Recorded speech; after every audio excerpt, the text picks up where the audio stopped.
My name is Gabriella, I'm 53 years old, and I never imagined I'd be sitting in a bank manager's office, reporting my own son for credit card fraud. Just 24 hours ago, I received a notification on my phone.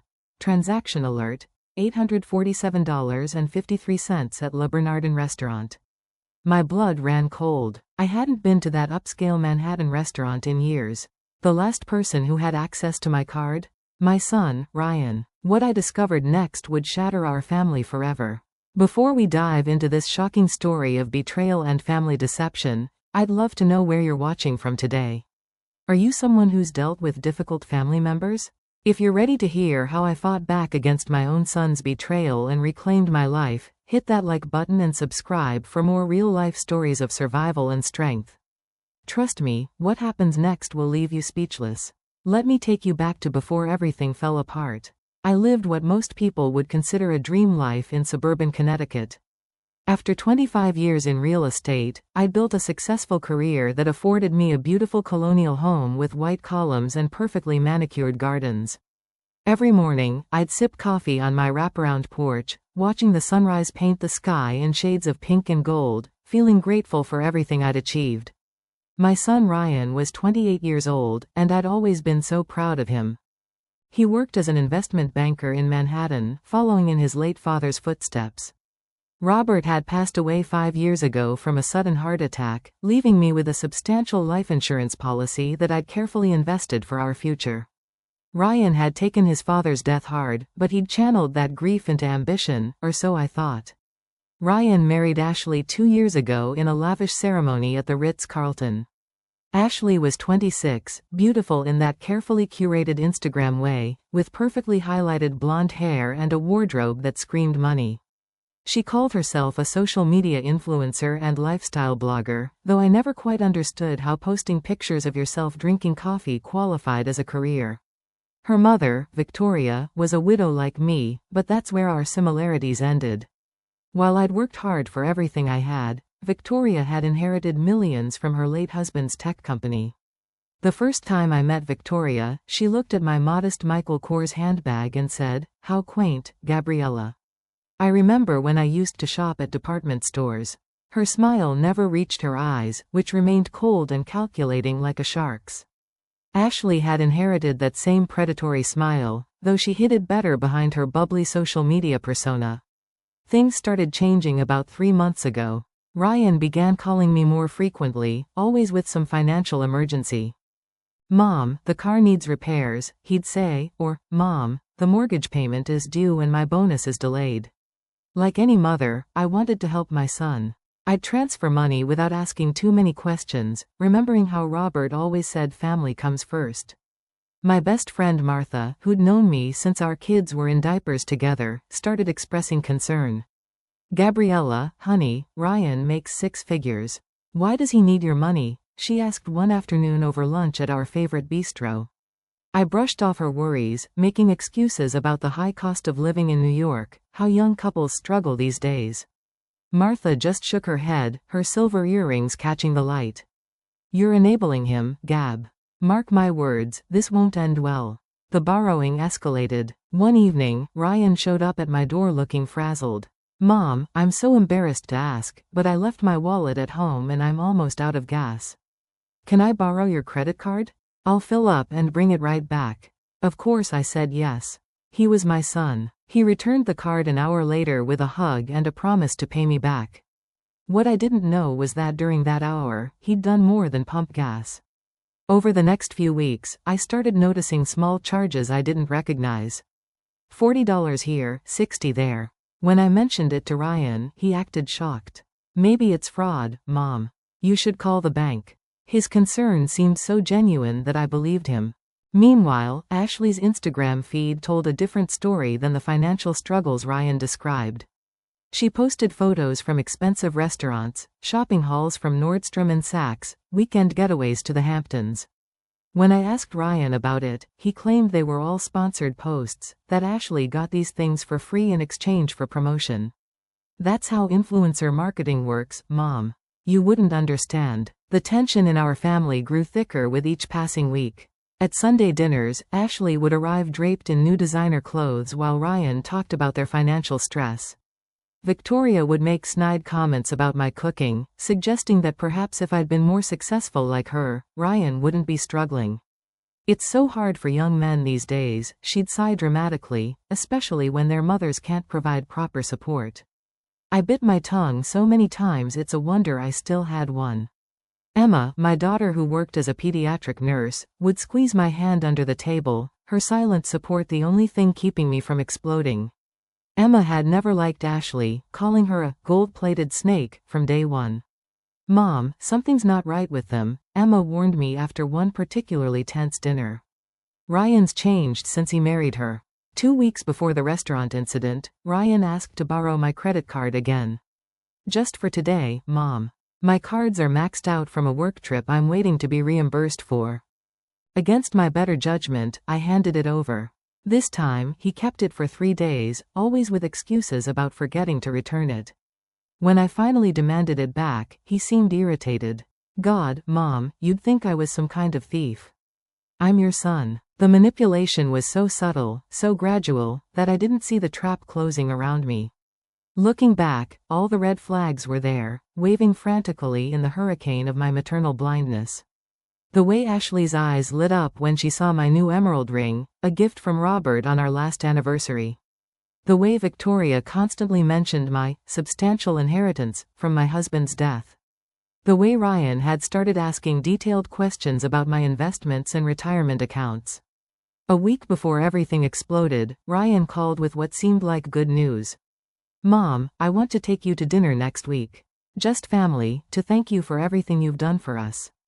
My heart swelled with love and relief. Maybe things were turning around. Maybe my son was finally getting his life together. "But I'm taking Ashley and her mom to Le Bernardin tomorrow night first," he added. "You know, to celebrate Victoria's birthday." That stung a little. Le Bernardin was where Robert had proposed to me 35 years ago.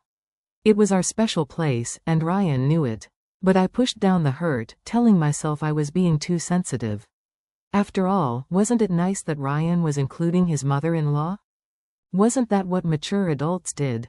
If only I'd listened to my instincts.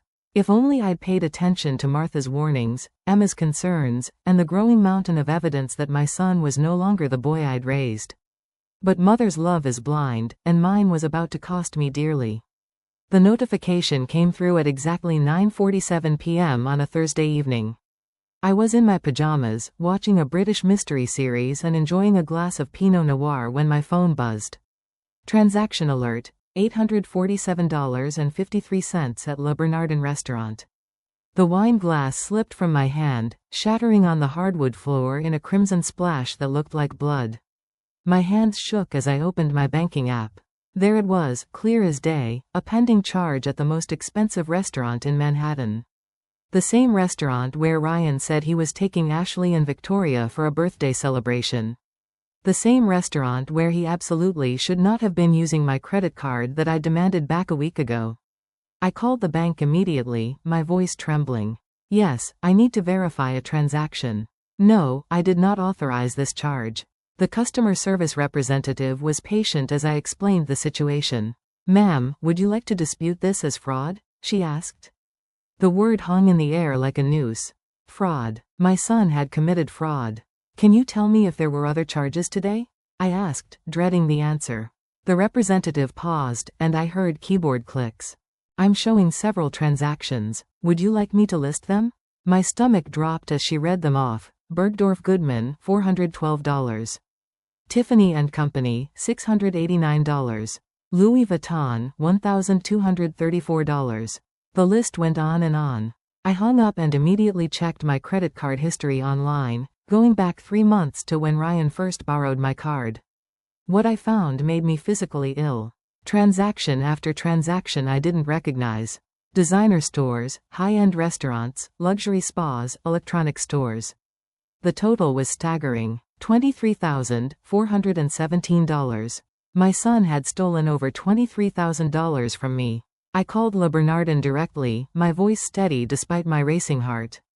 "I need to verify a party dining there tonight.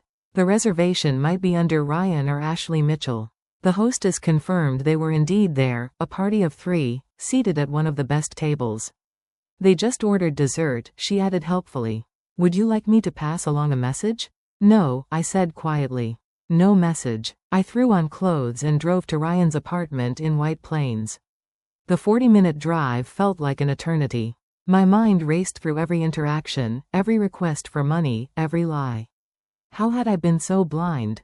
How had my own son become a stranger capable of this betrayal? I pounded on their apartment door at nearly midnight. Ryan answered, looking annoyed until he saw my face. Mom? What are you doing here? Do you know what time it is? $23,000, I said, pushing past him into the apartment. You stole $23,000 from me. Ashley appeared from the bedroom wearing a silk robe I recognized from my credit card statement. La Perla, $300. Gabriella? What's wrong? You look upset. Drop the act, I snapped. I know about the credit card. I know about everything. Ryan's face cycled through emotions like a broken slot machine. Confusion, fear, anger, and finally, defiance. I don't know what you're talking about. I pulled out my phone and showed him the transactions. Le Bernardin tonight, $847. Tiffany's this afternoon. Louis Vuitton. Should I continue? Ashley's perfectly contoured face went pale beneath her makeup. She grabbed Ryan's arm, her manicured nails digging in. I told you we should have been more careful, she hissed. Careful? I turned on her. You knew? You knew he was stealing from me? Ashley lifted her chin, and I saw Victoria in her eyes. It's not stealing. Your family. Family shares. Family shares? I couldn't believe what I was hearing. Is that what you call theft now? Sharing? Ryan ran his hands through his hair, a gesture I remembered from when he was a little boy caught in a lie. But this was no childhood fib about broken vases or missed homework. Mom, look, I can explain. I lost my job 3 months ago. The words hung between us like a physical presence. You lost your job? I repeated numbly. All those mornings you left for work, all those stories about delayed bonuses and reimbursements? I've been trying to find something new, he said defensively. But the market's tough right now. And Ashley, she doesn't understand. She's used to a certain lifestyle. So you stole from me to maintain her lifestyle? My voice rose despite my efforts to control it. You committed fraud against your own mother? Ashley stepped forward, her robe swishing dramatically. We didn't have a choice, Gabriella. Do you know what would happen if people found out Ryan was unemployed? My brand would be ruined. Everything I've worked for would disappear. Everything you've worked for? I laughed bitterly. Taking selfies is work now?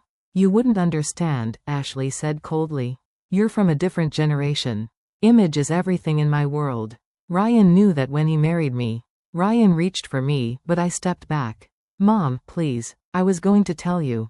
I was going to pay it all back once I got a new job. With what money, Ryan? You've maxed out my credit card. God knows what else you've done. His silence told me everything. There was more. Of course there was more. It was Ashley's idea, he said suddenly, throwing his wife under the bus with surprising speed. She said you had Dad's insurance money just sitting there. That you wouldn't even notice. Ryan, Ashley shrieked. How dare you? It's true. He turned on her. You're the one who said she owes us. You're the one who kept pushing for more. I watched my son and his wife turn on each other like rabid dogs, and I felt nothing but disgust. She owes us? I repeated. I owe you? Ashley straightened her shoulders. You have all that money from your husband's death. Meanwhile, we're struggling to make ends meet. In some cultures, parents automatically support their children. It's called family values. Family values? I was shouting now, not caring about the neighbors. You want to talk about family values while wearing lingerie I unknowingly bought? While dining at restaurants on my stolen credit card? Mom. Ryan's voice turned wheedling, manipulative. Come on. 23,000 is nothing to you. Dad left you millions. Your father left me financial security after working himself to death providing for this family, I said, my voice dropping to a dangerous whisper. Every penny of that money represents his sacrifice, his love for us. And you dishonor his memory by stealing it. Don't be so dramatic, Ashley rolled her eyes. Robert's dead. He doesn't care about money anymore. Something inside me snapped. Get out of my life, I said quietly. Both of you. You're no longer my son. Ryan's face crumbled. Mom, you don't mean that. I'm your son. Your only son. My son wouldn't steal from me. My son wouldn't lie to my face for months. My son wouldn't marry a woman who sees me as nothing but a bank account. I headed for the door. I'm pressing charges. Full criminal prosecution. You wouldn't dare, Ashley called after me. What would people say? A mother sending her own son to jail? I paused at the door and looked back at them. Ryan in his rumpled designer clothes I'd paid for, Ashley in her stolen lingerie, both of them looking indignant rather than ashamed. They'd say I finally came to my senses. As I drove home, my phone exploded with texts. Ryan begging, Ashley threatening, a number I didn't recognize that turned out to be Victoria. I didn't read them. I pulled over at a rest stop and called Emma instead. Mom? Her sleepy voice instantly sharpened. What's wrong? I need you, I said, and then I was crying, great gulping sobs that I'd held back for months. Ryan stole from me. Over $20,000. I'm pressing charges. I'm on my way, Emma said immediately. 20 minutes. Make some tea. Don't make any decisions until I get there. But my decision was already made. My son had chosen his path when he decided I was nothing more than a wallet to raid. The boy I'd raised, loved, and sacrificed for was gone, replaced by a stranger who wore his face but carried none of his heart. The next morning arrived with a phone call that shocked me awake at 6 a.m.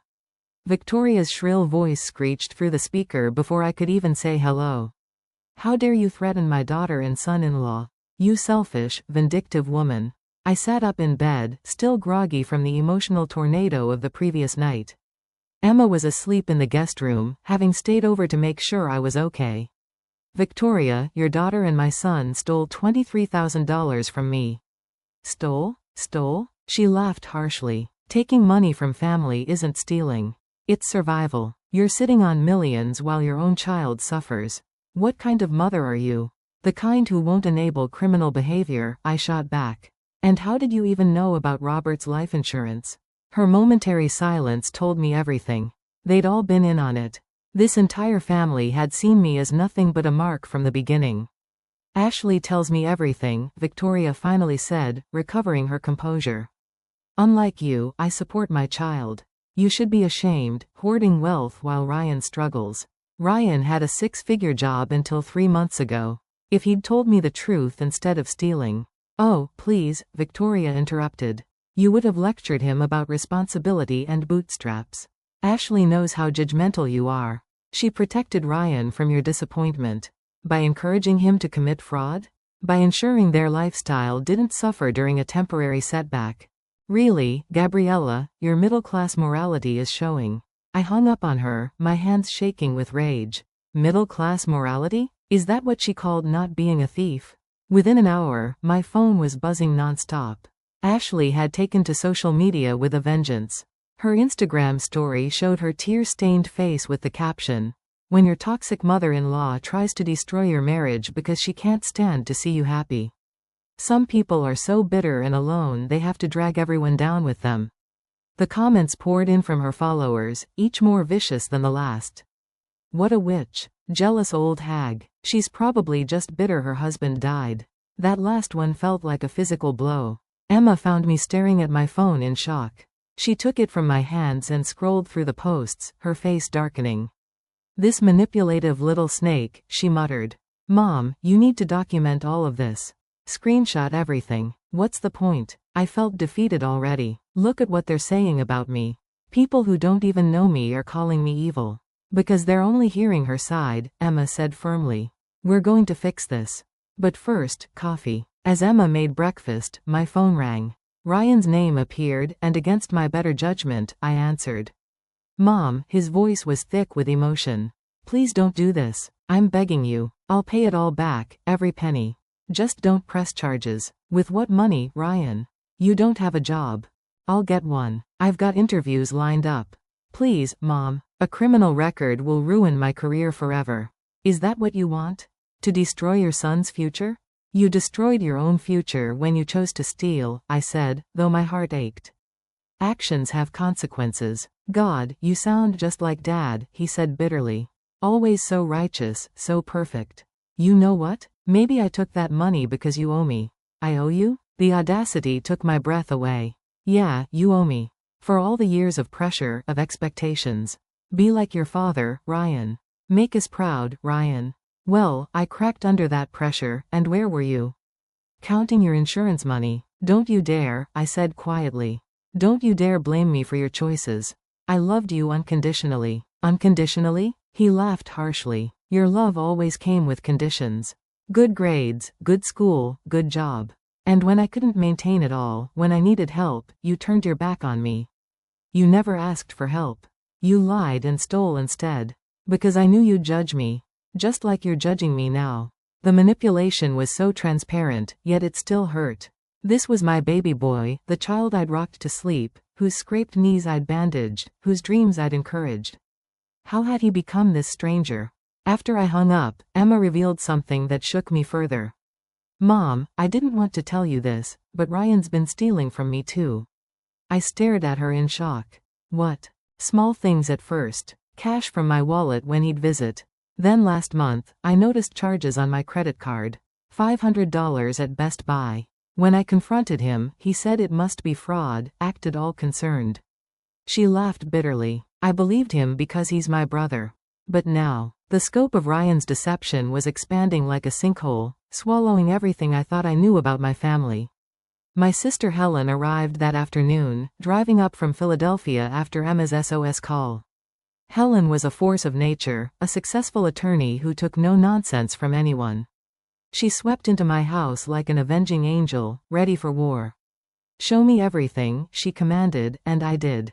The credit card statements, the text messages, the social media posts. Her expression grew grimmer with each piece of evidence. Gabriella, she said finally, this is worse than just theft.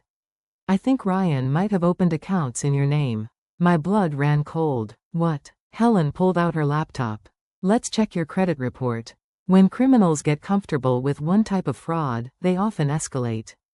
The next hour was a nightmare of discovery. 3 credit cards I'd never applied for, all maxed out. A personal loan for $10,000. A car lease for a BMW I'd never seen. The total damage was approaching $50,000. Oh my God, I whispered. How did I not know? He had access to all your information, Helen said gently. Social security number, birth date, mother's maiden name. Kids know all of this about their parents. And he counted on your trust. The family group chat, which had been quiet all morning, suddenly exploded. Victoria had added several people I didn't recognize, apparently Ashley's friends and relatives. Everyone should know what kind of person Gabriella is, Victoria's message began. She's trying to destroy her own son out of jealousy and spite. She has millions but begrudges helping her struggling child. Now she's making false accusations to punish Ryan for marrying my daughter. This is elder abuse. Elder abuse? I was 53, not 80. The pile-on began immediately. People I'd never met called me heartless, selfish, evil. Someone suggested I probably killed my husband for the insurance money. Another said I was clearly mentally unstable and shouldn't be allowed to make financial decisions. Ashley chimed in with more lies. She's always hated me for taking her baby boy away. She tried to stop our wedding, said I wasn't good enough. Now she's making up these crazy stories about theft. Ryan would never steal. He's the most honest person I know. Emma grabbed my phone and started typing a response, but Helen stopped her. Don't engage. Everything they say can be used against them in court. Let them hang themselves. But the damage to my reputation had begun. My neighbor Carl knocked on my door that afternoon, looking concerned. Gabriella, there's something you should know. Ryan was here earlier, trying to get into your garage. He said he left some tools here, but when I offered to call you, he got agitated and left. My garage, where I kept important documents in a filing cabinet. Helen immediately called a locksmith while Emma and I checked the garage. The lock on the filing cabinet had been tampered with but not broken. Ryan had been trying to steal more documents, possibly to open more fraudulent accounts or destroy evidence. That evening, as we were reviewing security footage from my doorbell camera, my phone rang.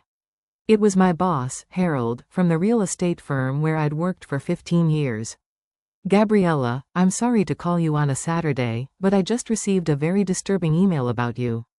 Something about criminal behavior and elder abuse? What's going on? My heart sank. They were trying to destroy my career now too. I explained the situation to Harold, who listened patiently. My God, Gabriella, your own son? I'm so sorry. Don't worry about these emails. Anyone who knows you knows this is nonsense. Take whatever time you need to deal with this. But not everyone would be as understanding as Harold. In a business built on trust and reputation, even false accusations could be damaging. Helen looked up from her laptop. They've made a crucial mistake, she said with a grim smile. All these messages, these false accusations, the harassment, it's all evidence. They're building our case for us. That night, I lay in bed staring at the ceiling, wondering how my life had become this nightmare. 24 hours ago, my biggest worry was what to make for Sunday dinner. Now I was pressing charges against my own son, fighting off a coordinated attack from his wife's family, and discovering the depths of betrayal I never imagined possible. Emma knocked on my door. Mom? You awake? Come in, sweetheart. She curled up beside me like she used to as a little girl. I'm proud of you, she said quietly. I know this is killing you, but you're doing the right thing. Ryan needs to face consequences, or he'll never stop. When did you become so wise? I asked, stroking her hair. I had a good teacher, she said. Dad always said integrity isn't about doing the right thing when it's easy. It's about doing the right thing when it costs you everything. Robert, he would have been heartbroken but resolute. He would have stood by my decision, knowing that enabling Ryan would only destroy him further. I fell asleep holding onto that thought, preparing for the war that was coming. Monday morning arrived with purpose. Helen had stayed the weekend, and over coffee, she laid out our battle plan with military precision. First, we get you a criminal attorney. I do corporate law, but I know the best fraud prosecutor in Connecticut. Jennifer Walsh. She's brilliant and takes no prisoners. By noon, I was sitting in Jennifer Walsh's office, a sleek space overlooking Hartford. Jennifer was everything Helen promised, with sharp eyes that missed nothing and a demeanor that suggested she ate corrupt businessmen for breakfast. After reviewing my evidence, she leaned back in her leather chair. This is one of the clearer cases of identity theft and credit card fraud I've seen, she said. The family connection makes it emotionally complex but legally straightforward. They've left a paper trail a mile wide. What happens next? I asked. We file a police report immediately. Then we contact all 3 credit bureaus to freeze your credit. We'll dispute every fraudulent charge and close all unauthorized accounts. The criminal charges will proceed separately from the civil recovery. She paused, studying me. Are you prepared for this? Once we start, there's no going back. Your son will likely face prison time. I thought of Ryan as a baby, his first steps, his college graduation.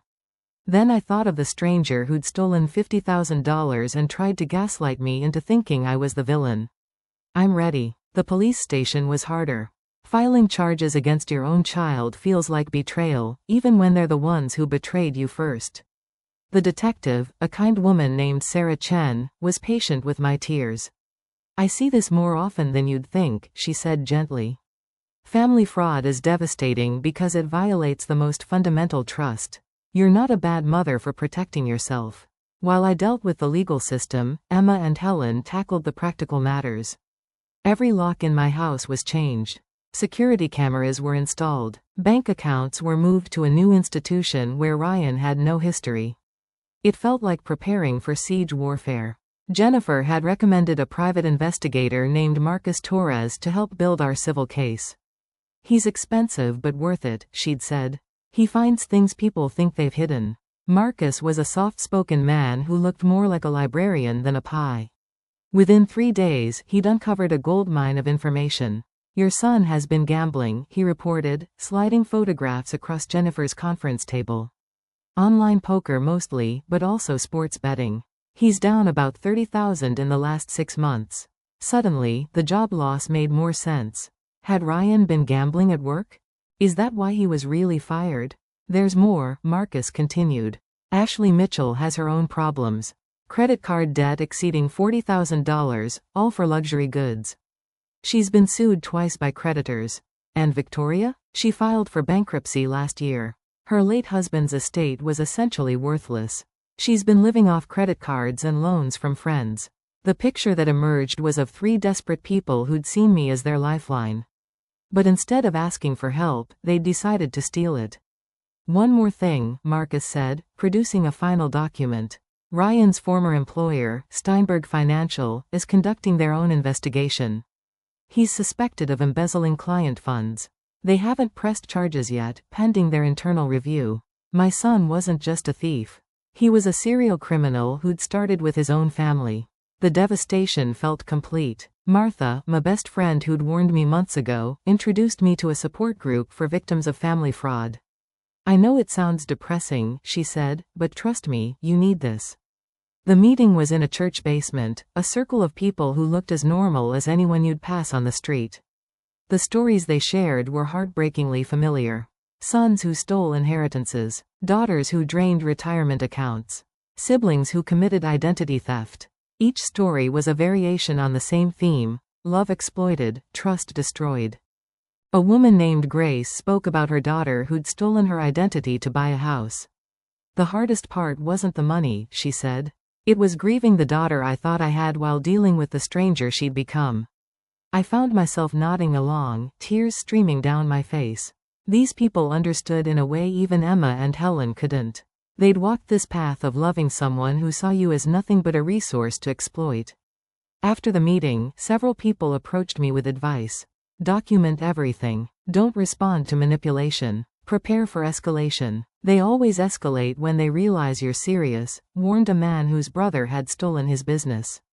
They'll do anything to avoid consequences. His warning proved prophetic. That night, Victoria appeared at my workplace. I was showing a house to clients when she marched up the driveway in her designer heels, looking like an aging fashion model past her prime. We need to talk, she announced loudly, ignoring my client's startled expressions. I'm working, I said firmly. Please leave. You're destroying my family, she shrieked. My daughter is having a breakdown because of you. How can you live with yourself? My clients, a young couple buying their first home, looked mortified. I excused myself and walked Victoria to the street, aware that several neighbors were watching. Your daughter is having a breakdown because she's been caught committing crimes, I said quietly. Now leave before I call the police. You think you're so much better than us, Victoria hissed. With your suburban house and your middle-class job. You don't deserve the money Robert left you. He'd be ashamed of how you're treating his son. Robert would have had Ryan arrested himself, I shot back. He believed in accountability. Victoria raised her hand as if to slap me, then thought better of it when she noticed my client filming with his phone. This isn't over, she spat. You'll regret this. She stormed off, but the damage was done. My clients politely declined to continue the showing, clearly uncomfortable with the drama. Harold called an hour later. Gabriella, Mrs. Wellington just called. She saw some confrontation at the Morrison property? What's happening? I explained the situation, mortified that my personal life was affecting my work. Harold, bless him, was understanding. Take a few days off, he suggested. Let this settle, and get a restraining order against that woman. The security footage from the showing proved invaluable. Jennifer fast-tracked a restraining order against Victoria, and the judge granted it immediately. One small victory in an ocean of chaos.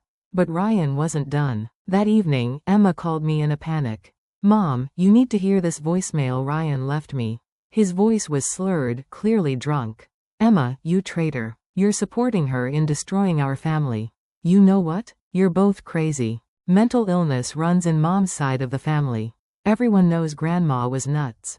Mom's having some kind of breakdown, and you're enabling it. I'm your brother. Blood is supposed to mean something. He's trying to build an insanity defense, Helen said after listening. Claiming you're mentally incompetent. It won't work, but it shows he's getting desperate.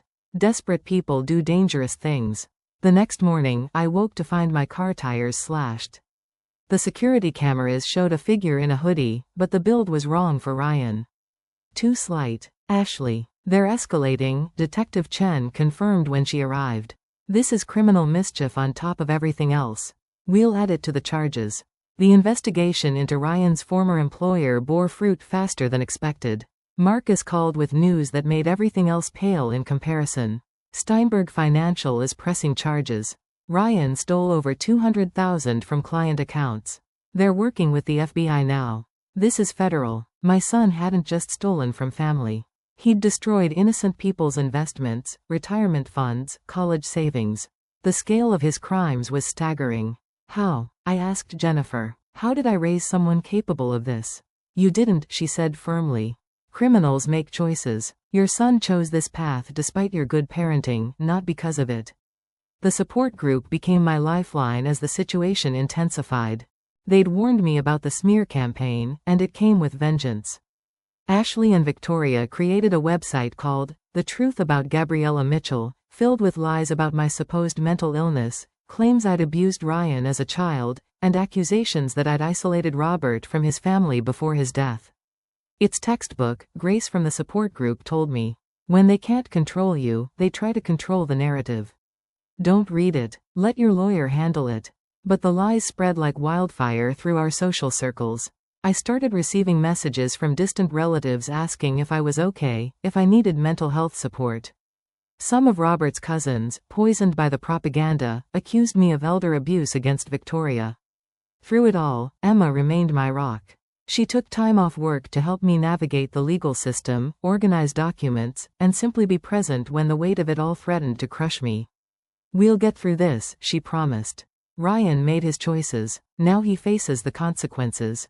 The war was far from over, but I was no longer fighting alone. I had my team. Jennifer with her legal brilliance, Helen with her strategic mind, Marcus uncovering every dirty secret, and Emma with her unwavering love. Most importantly, I had found my spine. The mother who'd enabled her son's smaller lies was gone. In her place stood a woman who understood that sometimes, the most loving thing you can do is refuse to be a victim any longer. The retaliation came swift and vicious. 2 days after the restraining order against Victoria was granted, my phone rang during a client meeting. It was Harold, and his voice was tight with anger. Gabriella, I need you to come back to the office immediately. I apologized to my clients and drove back, my stomach in knots. In Harold's office sat 2 of my biggest clients, the Pembrokes, looking uncomfortable. Harold's expression was grim. The Pembrokes received a call this morning, he began. Someone claiming to be concerned about your mental state and warning them about doing business with you. My blood ran cold. Ryan? Mrs. Pembroke shifted in her seat. A young man, yes. He said he was your son and that you were suffering from paranoid delusions. That you'd accused him of stealing when you'd actually given him the money and forgotten due to your condition. He said you'd been behaving erratically, Mr. Pembroke added. That family members were trying to get you help but you were resistant. He sounded very convincing, very concerned. I felt like I'd been punched. Ryan was actively sabotaging my career, the career I'd built over 25 years. It's all lies, I said, fighting to keep my voice steady. I have documentation of everything. Police reports, bank records. Harold held up a hand. I've explained the situation to the Pembrokes. They understand and still want to work with you. But Gabriella, he's called other clients too. The Washingtons, the Lees, even the Cromwell estate. The Cromwell estate was a $10 million property, my biggest listing. If I lost that, I'll handle this, I said, though I had no idea how. I'm so sorry you were dragged into my personal situation. The Pembrokes were gracious, but I could see the doubt in their eyes. Even when lies are exposed, they leave stains. That afternoon, Jennifer called an emergency meeting. They're escalating beyond harassment, she said. This is defamation, intentional interference with business relations. We're adding civil charges. Can we stop them from contacting my clients? We'll send cease and desist letters immediately. Any further contact will violate the order and add to the criminal charges. But the damage was spreading. Ashley had launched a new social media campaign, this time with edited videos that made me look unhinged. She'd secretly recorded one of our confrontations, then edited my words out of context. In her version, I was screaming at her unprovoked while she cowered in fear. My mother-in-law is dangerous, she captioned it. I'm genuinely afraid for my safety. Please share this so people know the truth. The video went viral in our local community groups. Comments poured in calling me unstable, violent, a danger to society. Someone suggested calling Adult Protective Services to evaluate me. Another said I shouldn't be allowed near children. Emma was furious. We need to fight back. Post the real videos, show the evidence. But Jennifer advised against it. Don't wrestle with pigs. You'll both get dirty, but the pig likes it. We'll address this in court where facts matter. That night, around 2 a.m., I woke to pounding on my door. Through the security camera, I saw Ryan, clearly intoxicated, swaying on my porch. "Mom," he shouted. "Open up. We need to talk." I called 911 instead of engaging. "My son is violating a restraining order," I told the dispatcher. "He appears intoxicated and aggressive. Are you threatening to call the cops on me?" Ryan yelled, apparently hearing me through the door. "Your own son? What kind of mother are you?" "The kind who won't be manipulated anymore," I thought, watching through the window as police cruisers pulled up. Ryan's arrest was ugly. He fought the officers, screaming that I was crazy, that they were arresting the wrong person. "She's the criminal," he kept shouting. "She's stealing my inheritance. That money belongs to me." My neighbors watched from their windows as my son was handcuffed and put in a police car. By morning, everyone on the street would know. The shame burned, but beneath it was something stronger, relief. He was showing his true colors publicly now. Ashley bailed him out the next morning, and they immediately went live on Instagram. She'd positioned it as a mental health awareness video. "When family members suffer from delusions and paranoia," she said, fake tears streaming. Ryan just wanted to check on his mother, make sure she was taking her medication, and she had him arrested. "We're exploring getting her involuntary commitment for her own safety." The audacity was breathtaking. They were trying to have me declared mentally incompetent. Marcus, my private investigator, called with urgent news. "They're not just talking." Ashley contacted a psychiatrist known for, let's say, flexible ethics. Dr. Martin Grayson. He's been sued 3 times for false commitments in custody battles. "They're trying to have me institutionalized?" The medieval nature of it was stunning. "They're trying to establish grounds," Marcus clarified. "If they can create enough documentation suggesting mental illness, they might get a judge to order an evaluation. It's a long shot, but it would destroy my credibility completely," I finished. Helen went into full lawyer mode. "We're filing for an emergency protective order. No contact, no third-party contact, no social media mentions. And we're going to depose this Dr. Grayson before he can write any reports." The stress was taking its toll. I'd lost 12 pounds, my hair was falling out, and sleep came only with medication. Emma moved in temporarily, worried about my health. "You need to eat, Mom. You need to take care of yourself. Don't let them win by destroying you." "But how do you eat when your son is trying to destroy you? How do you sleep when every phone call might be another attack on your reputation, your career, your sanity?" The investigation expanded when Marcus made another discovery. Ryan hadn't just stolen from me and his employer. He'd targeted our extended family too. Robert's elderly mother, living in assisted care, had lent Ryan $15,000. My brother in California had wire transferred $5,000 for a medical emergency. 3 cousins had smaller amounts taken through various sob stories. "He's been running this con for years," Marcus explained. "Small amounts from lots of people. Most were too embarrassed to say anything or believed his promises to pay them back." The family shame deepened. How many people had Ryan victimized while I remained oblivious? Emma's car vandalism escalated to something more sinister. She found a tracker on her vehicle, hidden under the bumper. The police traced it to a purchase made with one of the fraudulent credit cards in my name. Ryan was stalking his own sister. "He's looking for evidence of your mental illness," Detective Chen explained. "Probably hoping to catch you in some compromising situation he can use." The violation felt complete. My own son had become my predator. Jennifer filed additional charges for stalking and harassment. The criminal case was building into something substantial. "The federal charges from his employer make this serious," she explained. "He's looking at real prison time. That's why they're fighting so hard." But they weren't done. I came home one afternoon to find my garden destroyed. Every rose bush Robert had planted, torn out by the roots. The security cameras had been spray-painted black first, so there was no footage, but I knew.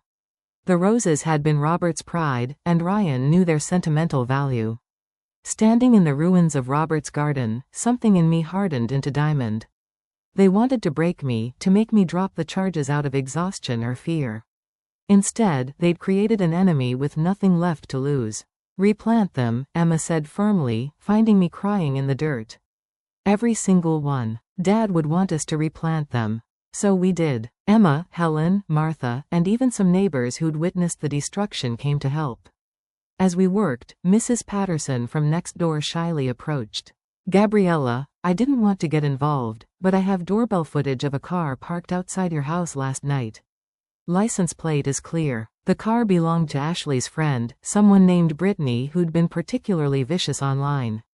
Another charge, another piece of evidence. That evening, Harold called with unexpected news. The Cromwell estate sellers called. They've been following the situation and wanted you to know they stand by you. In fact, they're impressed by your integrity in a difficult situation. The listing is yours as long as you want it. I cried with relief. Not everyone believed the lies. But the war was far from over. Ryan's former colleague, Brad Morrison, reached out through Jennifer. He had information but would only share it in person. We met at a small cafe, where Brad looked nervous but determined. Ryan was stealing from everyone at work, he said quietly. Not just client accounts. Personal items from desks, company equipment he'd sell online. But here's the thing, he had help. A woman would come to the office, distract security while he loaded things into her car. He showed me security footage on his phone. The woman was Ashley. She knew about the embezzlement? Knew about it? She helped plan it. I heard them discussing which clients to target based on who checked their accounts least frequently. This was bigger than family fraud. This was a criminal enterprise run by my son and his wife. The FBI would be very interested in this information. As I drove home, I realized the full scope of what I was dealing with. Ryan wasn't just a desperate son who'd made bad choices. He was a career criminal who'd started with family because we were easy marks. And Ashley wasn't a spoiled princess living beyond her means, she was his partner in crime. The war they'd started was about to become a reckoning. The courthouse steps seemed to stretch endlessly before me on that cold February morning. 3 months had passed since I'd discovered Ryan's betrayal, 3 months of legal battles, smear campaigns, and family destruction. Today, it would finally begin to end. Jennifer walked beside me, her presence reassuring. Remember, she said quietly, let the evidence speak. Don't let them provoke you into emotional responses. Inside, the courtroom was already filling. I saw faces I recognized from the community, some sympathetic, others clearly there for the drama. Emma sat in the front row behind the prosecutor's table, her face set with determination. Helen was there too, having driven up from Philadelphia to support me. And then I saw them. Ryan, in a suit I'd probably paid for unknowingly, sitting at the defense table looking pale and older than his 28 years. Ashley behind him in the gallery, dressed conservatively for once, trying to project innocent supportiveness. Victoria sat next to her, glaring daggers at me. The charges were read, and they were substantial. Grand larceny, identity theft, wire fraud, bank fraud, conspiracy to commit fraud. The federal charges from his embezzlement at Steinberg Financial would be tried separately, but the state charges alone carried potential decades in prison. Ryan pleaded not guilty, his voice barely audible. His lawyer, a slick-looking man named David Winters, immediately went on the offensive. Your Honor, Winters began, my client is a young man who made poor decisions while under immense financial pressure. What we have here is a family dispute being criminalized by a mother who has a history of mental instability. Jennifer was on her feet immediately. Objection. There is zero evidence of any mental health issues, and the defense knows it. The judge sustained the objection, but the seed had been planted. This was their strategy. Paint me as unstable, vindictive, possibly senile. The prosecutor, Ada Michael Chen, no relation to Detective Chen, laid out the case methodically. Bank records, credit card statements, surveillance footage, text messages. The evidence was overwhelming. When Ashley's recorded confession to her friend about using my credit card was played, she'll never notice, she's too trusting, I saw several jurors' faces harden. But the most damaging evidence came from Brad Morrison's testimony. He detailed Ryan's embezzlement scheme at Steinberg Financial, with Ashley's active participation. The security footage of Ashley distracting guards while Ryan stole equipment was particularly damning. How much did Mr. Mitchell steal from client accounts? The prosecutor asked. $237,000, Brad replied. Mostly from elderly clients who rarely checked their statements. Elderly clients. Just like he'd stolen from his grandmother. During a recess, Victoria approached me despite her lawyer's obvious attempts to stop her. You're destroying him, she hissed. Your own flesh and blood. What kind of monster are you? The kind who holds criminals accountable, I replied evenly. Even when it breaks my heart. He's your son. No, I said quietly. My son died the day he chose to become a thief. That man at the defense table is a stranger who wears his face. When Ryan took the stand in his own defense, I braced myself. Winters led him through a sob story of pressure, depression, and desperation. Ryan claimed I'd always favored Emma, that I'd been emotionally absent after his father's death, that I'd promised him money but then withheld it. She has millions, Ryan said, tears streaming. Dad's life insurance set her up for life, while I struggled to make ends meet. When I asked for help, she'd give me small amounts but attached so many conditions, so much guilt. I felt like I had to take what was rightfully mine. Rightfully yours? The prosecutor's cross-examination was brutal. Was it rightfully yours when you stole from your grandmother with dementia? Was it rightfully yours when you took retirement savings from Mr. and Mrs. Chen, who worked their entire lives for that money? Ryan's composure cracked. I was going to pay it back. All of it. I just needed time. Time to steal more? I'm not a thief. Ryan shouted. I'm a good person who made mistakes. This is all her fault. He pointed at me. She turned everyone against me. She chose money over her own son.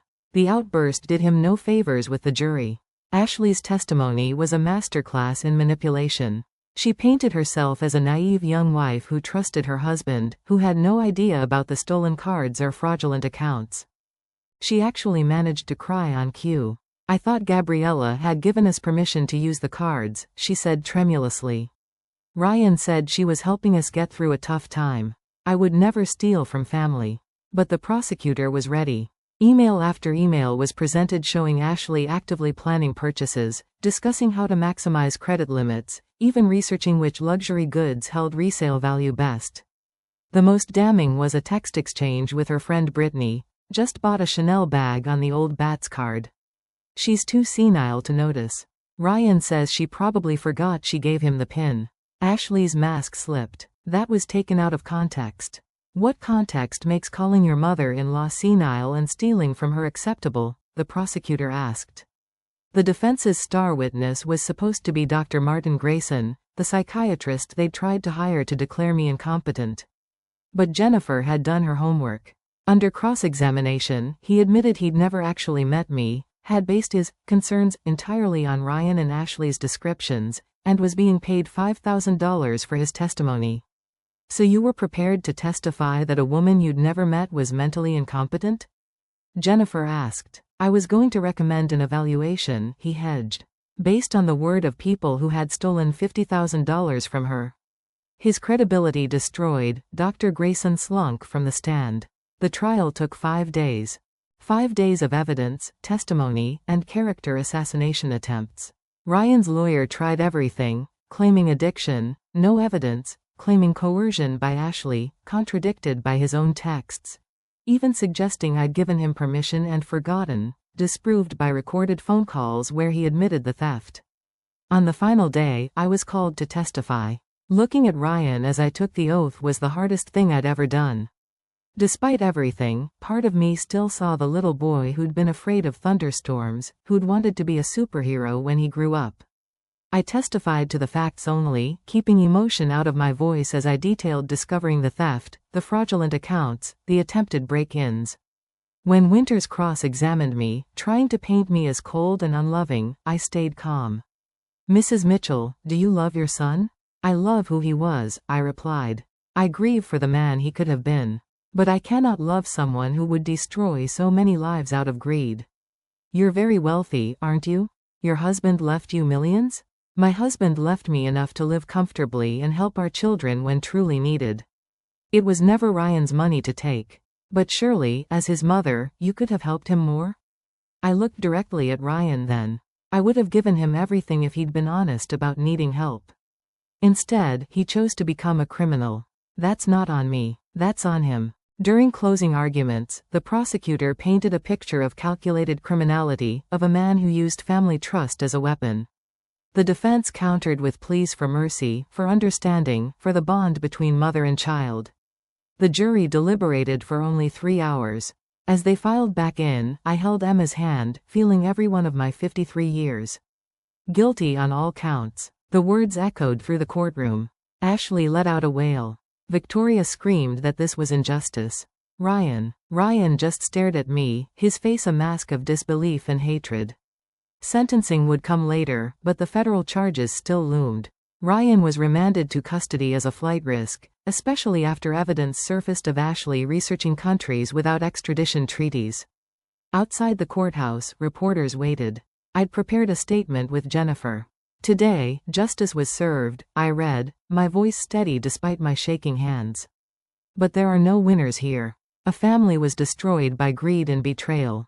I hope Ryan uses his time in prison to reflect and perhaps find redemption. I hope others learn from our tragedy that family bonds aren't licenses to steal, and that actions have consequences. Ashley pushed through the crowd, mascara streaking her face.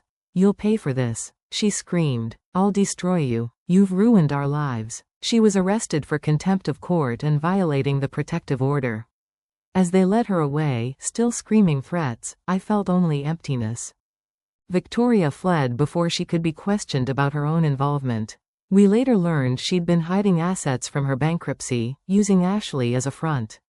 The fraud ran deep in that family. That night, Emma and I sat in my living room, exhausted beyond words. You did the right thing, she said softly. I know it doesn't feel like it, but you did. I know, I replied. But knowing doesn't make it hurt less. A month later, Ryan was sentenced to 8 years in state prison, with federal charges still pending.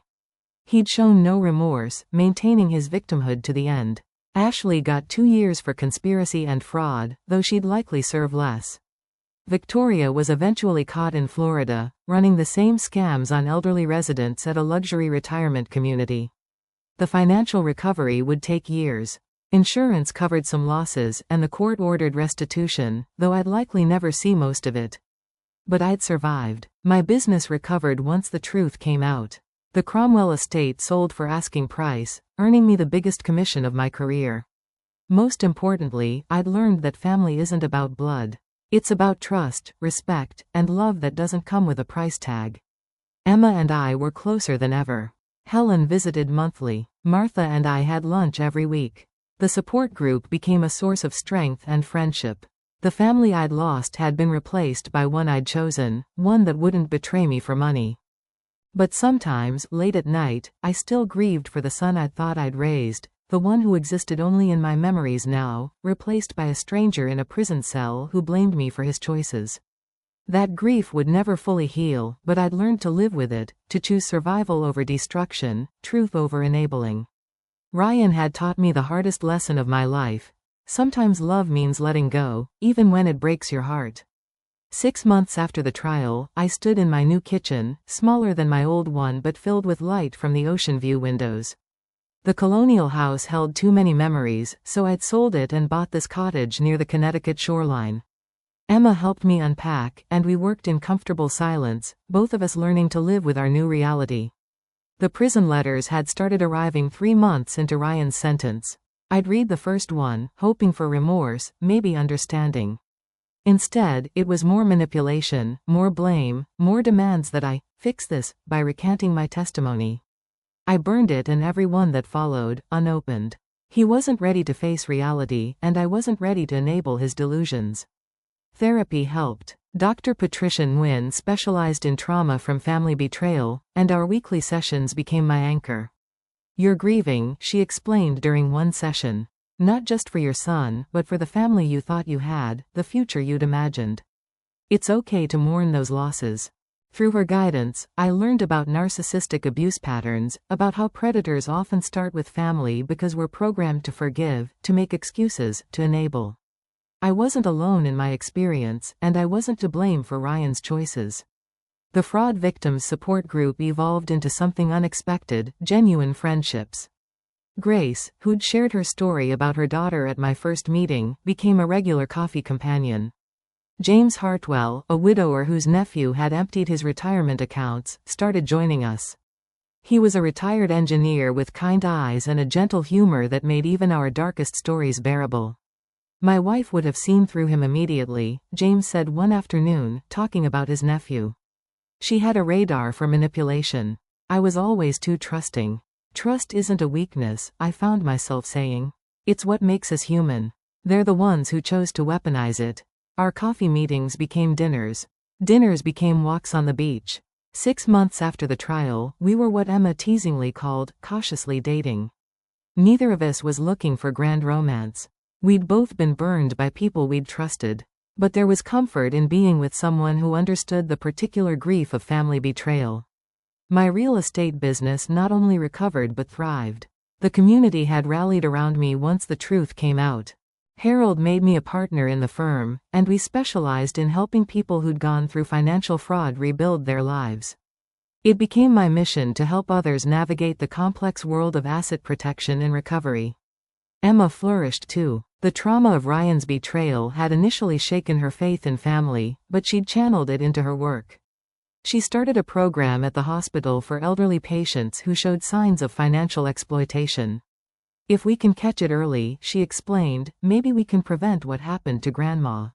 Robert's mother had been devastated to learn she'd been scammed by her own grandson.